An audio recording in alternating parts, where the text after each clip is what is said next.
Good evening and welcome to the 2025 Roanoke County All-County Band Concert. My name is Shannon Norman, and I have the great privilege of serving as the Supervisor for Music and Performing Arts for Roanoke County Public Schools. It has been a true joy to step into this role and witness firsthand the talent, dedication, and teamwork that define our music programs. Tonight's performance is the culmination of hard work, collaboration, and musical growth by our outstanding, that's you, band students from Cave Spring, Glenver, Hidden Valley, Northside, William Byrd, and all of those middle schools. These students have come together today to learn, rehearse, and perform under the direction of two exceptional guest conductors. We are so proud of what they've accomplished in such a short time, and we are thrilled to share their music with you this evening. Our middle school ensemble sitting in front of you has had the privilege of working with Dr. Nathan Irby, visiting assistant professor of instrumental music education at Virginia Tech. Dr. Irby earned his PhD in music education from The Ohio State University, where he was recognized for outstanding teaching by the university. Before moving into higher education, he spent nearly a decade as a band director in Oregon, leading award-winning concert and jazz programs. He's also directed collegiate bands at nationally televised events, including the Rose Bowl and Fiesta Bowl, and continues to inspire future music educators through his work at Virginia Tech. Please join me in welcoming to the podium Dr. Nathan Irby.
Thank you so much for coming out this evening to hear these fantastic students. That first piece that you heard was called The Promise of Hope by Japanese composer Naoto Wada. It's one of my favorite pieces to do with middle school, and I think they just played it very fantastically. How about another round of applause for this group over here?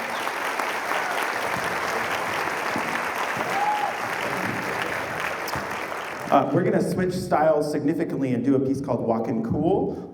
It's heavily jazz and blues influenced, and you're going to hear lots of riff-based melodies. So for those of you who are not musicians, a riff-based melody is kind of like a repeated jazz pattern that happens over and over again, and then it's builded upon. So you're going to hear some of the same melodies happen twice and then be layered in with other melodies. So this is Walkin' Cool.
This next piece we're going to play for you is called Danza de España. It's a Spanish march written in 3/4. It's very indicative of the style of Spain. You're going to hear castanets, you'll hear some maracas, and you'll hear a lot of melodies that will remind you of Spanish music.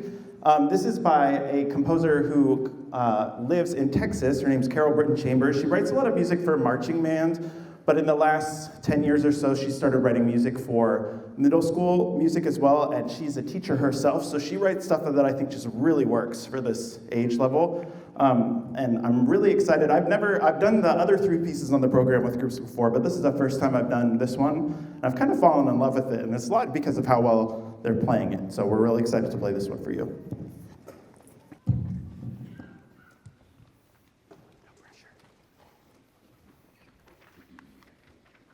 Remember, keep your instruments down for the beginning, okay?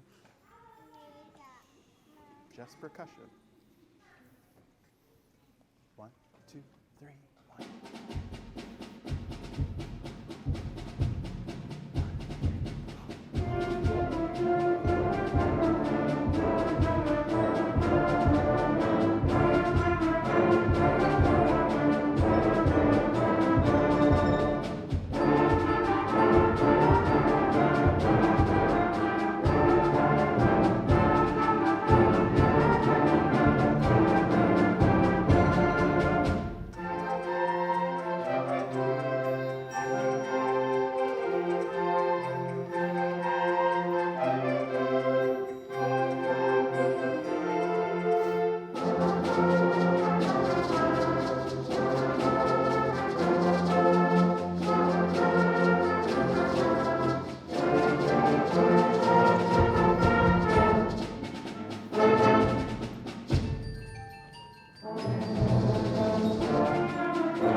So we have just one more piece for you, but I'd like to say a few words before we get on to the last piece in the middle school portion of the program. First, I would like to extend a huge thank you to Shannon Norman for inviting me to this event. She's done an excellent job helping to organize this. And so if we could please give her a round of applause.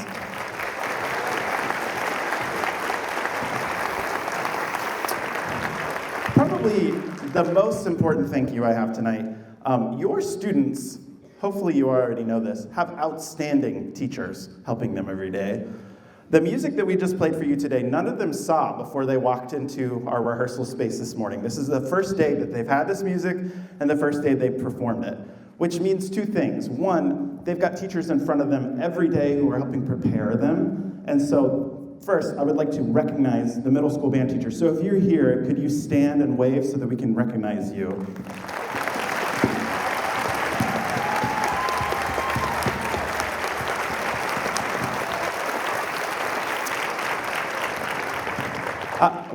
What it also means, the second thing it means, is that it means that you all have incredibly talented and skilled students. A lot of times, people are afraid to work with middle schoolers. You all live with one, right? You know what it's like. I had a blast today. These are probably some of the best behaved middle schoolers I've been around in my whole career. They were focused, they were prepared, they knew how to handle themselves when we took a break. And so I want to say thank you to the students for such an outstanding day. So if you could give them a round of applause.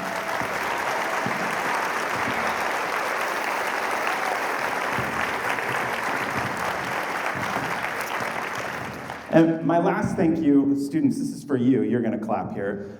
Thank you for supporting your students' dreams and participating in music. I know what it's like to have a beginning instrumentalist in their home, starting with squeaks and squawks and hot cross buns. My son is learning violin right now, so you can pray for me.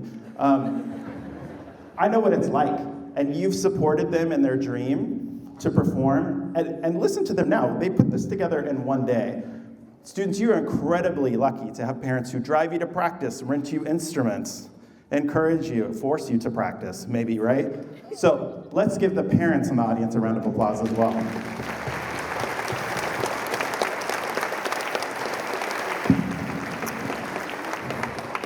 One more thing, and then we'll get on with the program. I'm going to get on my soapbox for a second. Fully funded arts programs in the country are getting rarer and rarer.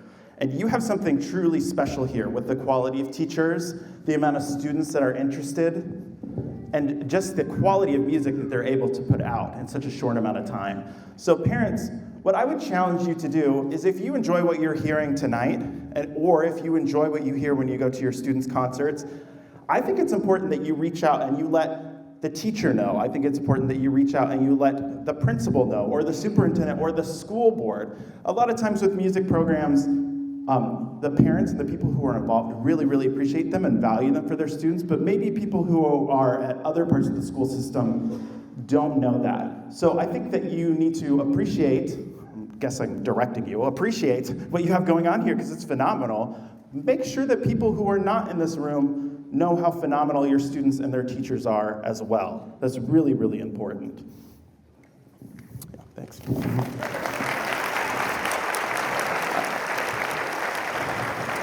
This last piece we're going to play for you is called Zombie Attack. It's a programmatic work, which means it tells a story. So at the beginning, you're going to be hearing some sad sounds. Someone just died, someone that you love. It's very sad. And then you'll hear when that person rises and becomes a zombie and starts chasing you.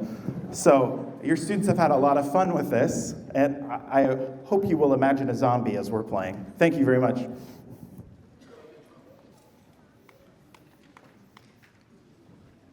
want to say math teacher. What if there's a math teacher in the audience? Okay. All right.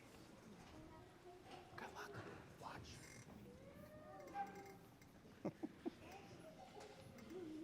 One, two, ready.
Our high school ensemble has been led by Mr. Trey Harris, Director of Bands at Bassett High School, where he is now in his 30th year of teaching. Right? Under his leadership, the Bassett Band program has grown from 70 to over 150 students and has earned an impressive record of superior ratings and championships, including 12 marching band state titles and performances at the Virginia Music Educators Association State Conference. Mr. Harris is a highly respected clinician, judge, and guest conductor throughout the country and currently serves as the chairman of the board for the Virginia Marching Band Cooperative. We are honored to have him with us today. Please welcome to the podium, Mr. Trey Harris.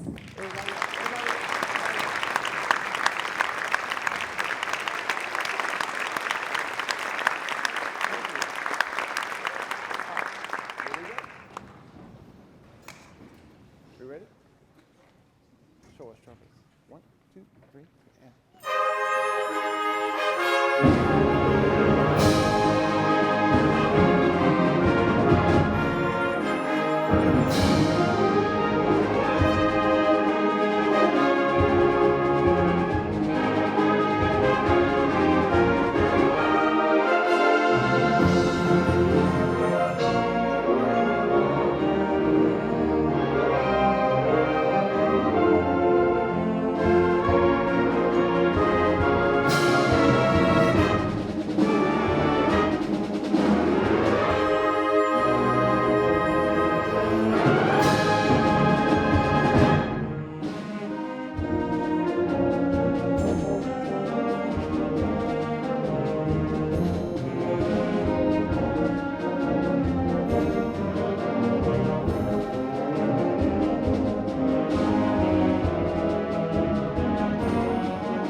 Thank you all so much for being here this evening and allowing me to teach your kids today. It has been a special day. We've had a lot of great times. We've laughed. I don't think we've cried yet, but we've had a lot of really great times. I even allowed them to have a question and answer of me the last 10 minutes, and we went everywhere from my favorite college basketball team to what I did in college to the ethics of AI. So we've covered the whole gamut today. We've had a great time today. As you all know, the teachers, the band directors here in Roanoke County are doing amazing things with your kids.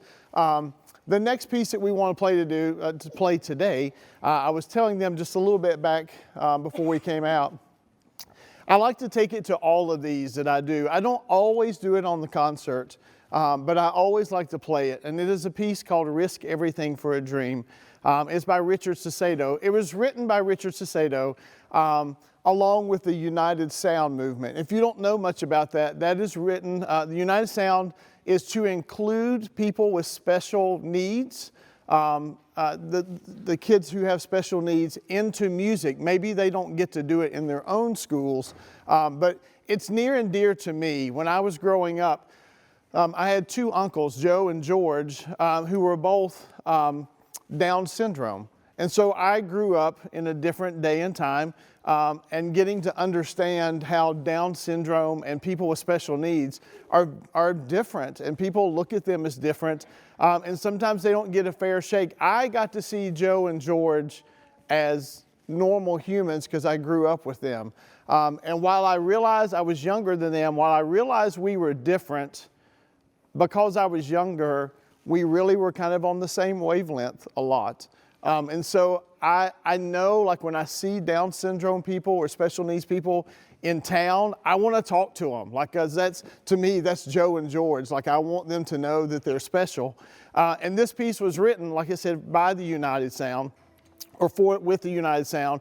And so I like to bring this just to say, I told them, Joe and George never got to sit in a band.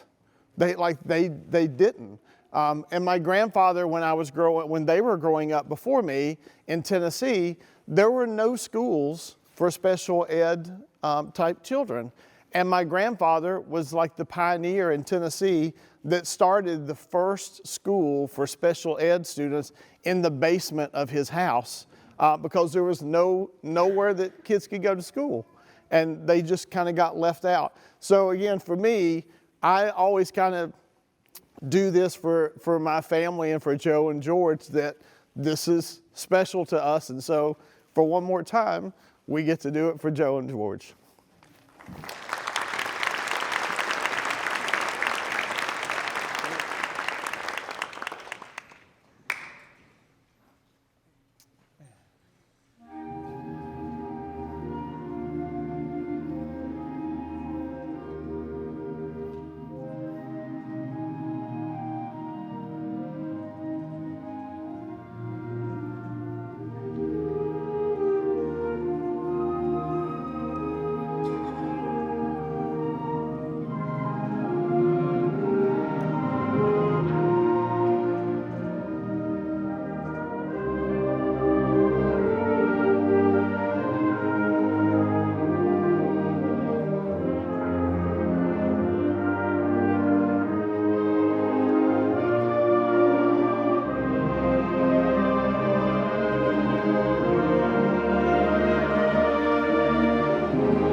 Horses.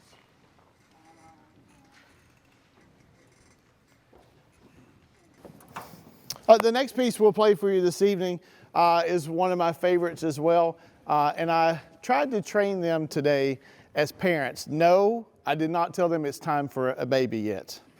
But we talked about what a lullaby was. And we talked about, for those of you all, obviously, if you have kids here, like I told them, my wife and I used to fight over who was going to rock Anne Catherine and Addison to sleep. My wife usually won, but it was always like who's going to get that time tonight to put them to bed. And when I told them how special it was, I also told them how tedious it can be. That when you're rocking and you're humming or singing a little bit, all it takes is for the ice maker to go off, or the dog to bark, or a phone to ring, and the process starts over. I told them, you don't go back 1 minute. Once the eyes go bing, we're back to square one, and now we're rocking again. And then you go over and you lay them down in the crib and you try to get your hands out from underneath them. And when their eyes open, you pick them up and you sit back down and you start over again. We've all probably been there at some point in time. And this piece that they play is a lullaby, but what I got to talk to them about is how precious that is, but playing can be the same way. Like, your tongue can't get in the way. You can't be out of the ensemble, or you've woke up the baby. Everything has to be smooth and elegant and beautiful, and nothing can be alarming. And this piece is a lullaby, and we got to have some great talks about that. So we hope that you enjoy all the pretty little horses.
Did we put anybody to sleep?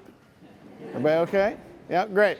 The last piece that we're going to do for you this evening, this is why I love doing these. I was telling some of the directors, I've done several of these before, never done a one-day event. If you think about it, these students have not seen these four pieces until they got here today.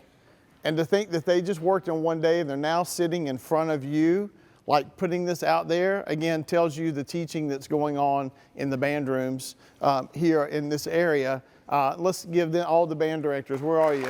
Raise your hand, raise your hand.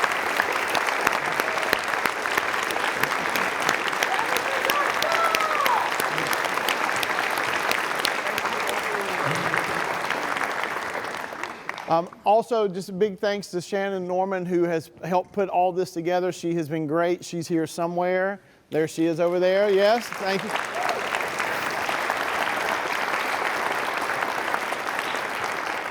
She's always been energetic and prepared and done all the things that we need to do, so that's been great.